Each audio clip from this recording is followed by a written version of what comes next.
கவிதை என்பது பேசும் ஓவியம், ஓவியம் என்பது பேசாத கவிதை என்பார்கள்.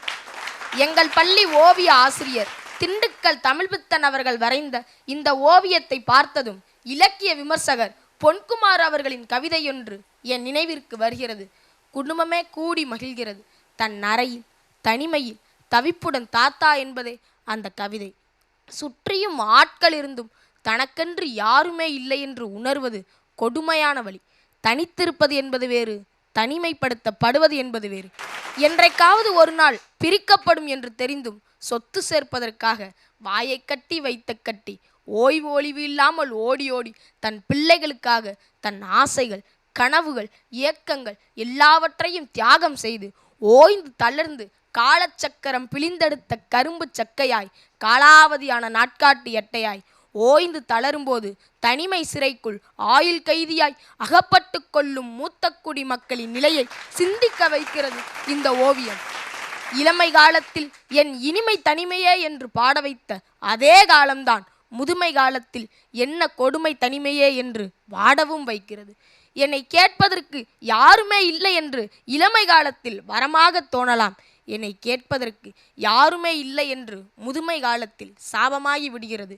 எதிர் வீட்டுக்காரர்களிடம் பணக்காரர்களாகவும் உறவுக்காரர்களிடம் ஏழையாகவும் நடிக்கிறவர்கள் பெரியவர்கள் மனம் நோகாமல் இருக்க கடைசி காலங்கள் பிடிப்பது போல நடிக்கக்கூட தயாராக இல்லை.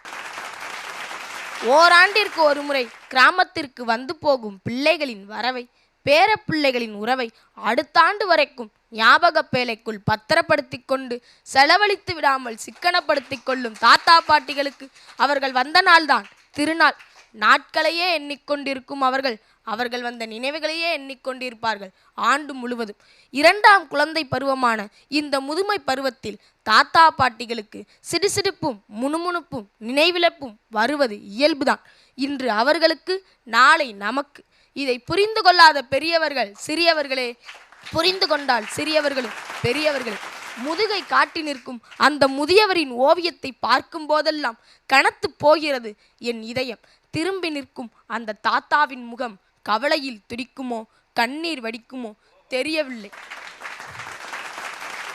முதுகில் நினைவுகளை மூட்டையாய் சுமக்கும் இந்த முதியவரை யாராவது கெலடு பெருசுன்னு கேலி செஞ்சிருப்பாங்களா? உனக்கு ஒன்றும் தெரியாது என்று ஓரங்கட்டி ஒதுக்கி இருப்பாங்களா? இல்லை நல்லா இருக்கீங்களா, நேரத்துக்கு சாப்பிட்டீங்களான்னு கேட்க கூட நாதி இல்லாம உறவுக்காரங்க அலட்சியப்படுத்தி அவமானப்படுத்தி இருப்பாங்களா?